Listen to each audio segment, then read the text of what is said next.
W dzisiejszym odcinku Kryptoogłoszeń poinformujemy Was o wielkim sukcesie projektu Horizon. Wspomnimy o integracji Shopping.io z siecią Polygon oraz opowiemy o przejściu Kilt protokol do ekosystemu Kusama.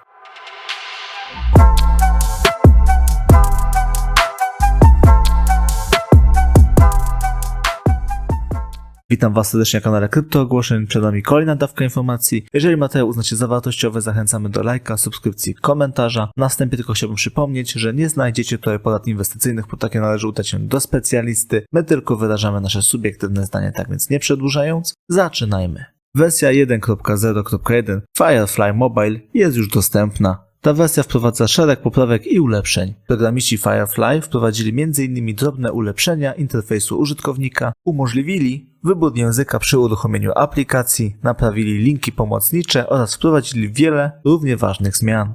Polygon Studios informuje, że Horizon pozyskał $40 milionów w ramach finansowania. Najwięksi wizjonerzy oraz inwestorzy na świecie, wiodące firmy z branży gier oraz wpływowe organizacje Web3 wzięły udział w tej rundzie sprzedażowej wraz z projektem Polygon. Moonbeam informuje, że niedawno uchwalony program tymczasowych grantów nie tylko zmienia sposób przyznawania i otrzymywania grantów Moonbeam, ale również daje posiadaczom tokenów więcej uprawnień decyzyjnych. Propozycje grantów są teraz podzielone na kategorie na podstawie wartości z zatwierdzeniem największych dotacji $150 000 i więcej. Największe wnioski grantowe, czyli w tym przypadku granty poziomu 3, przechodzą przez zupełnie inny proces niż granty poziomów 1 i 2.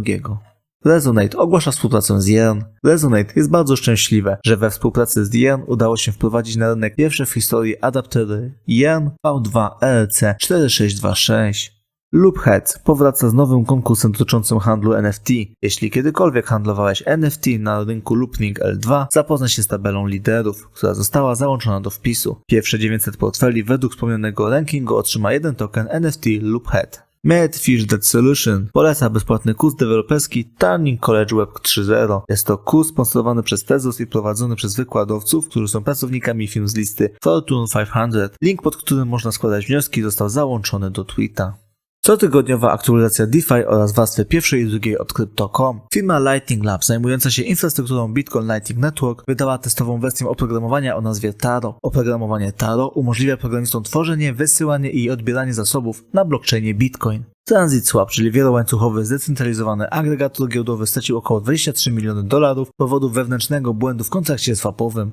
Giełdzie TransitSwap udało się namierzyć IP hakera, adres e-mail i powiązane adresy sieciowe, wykorzystując firmy zajmujące się bezpieczeństwem blockchain. Haker zwrócił 70% skradzionych aktywów, czyli około $16,2 miliona w ciągu 24 godzin.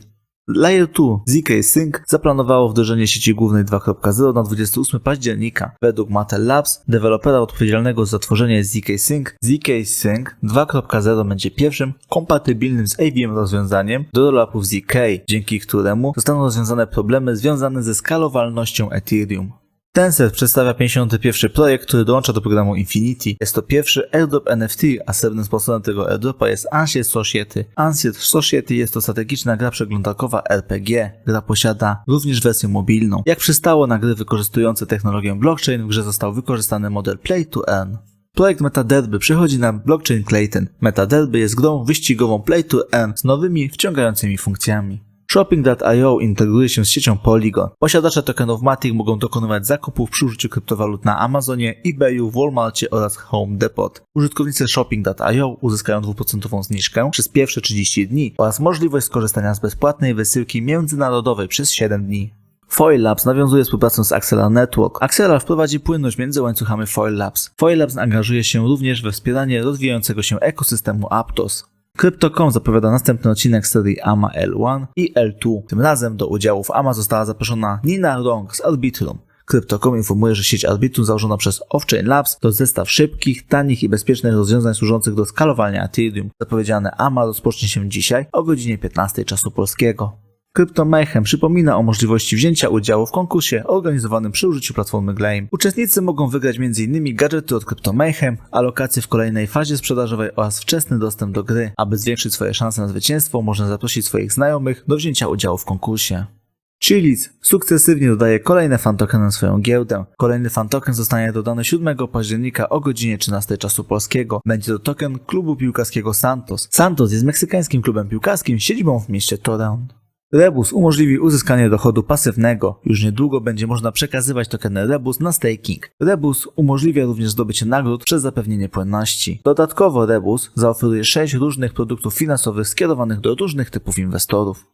Polkadot składa gratulacje dla Kilt Protocol za stworzenie historii Web3. Projekt Kilt z powodzeniem przeniósł się do ekosystemu Kusama do sieci Polkadot Relay Chain. Oznacza to pierwszą migrację aktywnego blockchaina z jednej sieci do drugiej. Kusama zapewniła Kilt idealne miejsce do szybkiego tworzenia aplikacji, testowania ich technologii w warunkach skrajnych i próbowała różnych rzeczy. Dzięki sieci Kusama Kilt był w stanie szybko stać się projektem zdecentralizowanym, dodać nowe funkcje, udowodnić swoją użyteczność. Płatności Dash można akceptować również przy użyciu aplikacji CoinRemitter. Bramka płatności CoinRemitter może być używana przez sklepy stacjonarne, sprzedawców online oraz entuzjastów kryptowalut. Z bramki CoinRemitter można korzystać w dowolnym miejscu na świecie.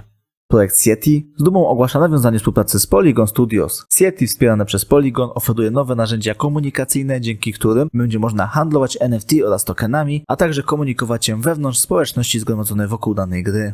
MetaShutter ogłasza partnerstwo z Jelly Lab. MetaShutter stwierdza, że Jelly Lab jest projektem myślącym przyszłościowo, stale rozwijającym się i tętniącym życiem. Społeczność tego projektu jest bardzo zaangażowana. MetaShutter podkreśla, że potencjał rozwoju Jelly Lab jest naprawdę bardzo duży. Współpraca zapewni długoterminowe korzyści projektowi MetaShutter. To tyle z informacji, które dla Was się przygotowaliśmy. Jeżeli uważacie materiał za wartościowy, zachęcamy do lajka, subskrypcji, komentarza. Dziękuję Wam za uwagę i życzę miłego dnia bądź wieczoru. Cześć!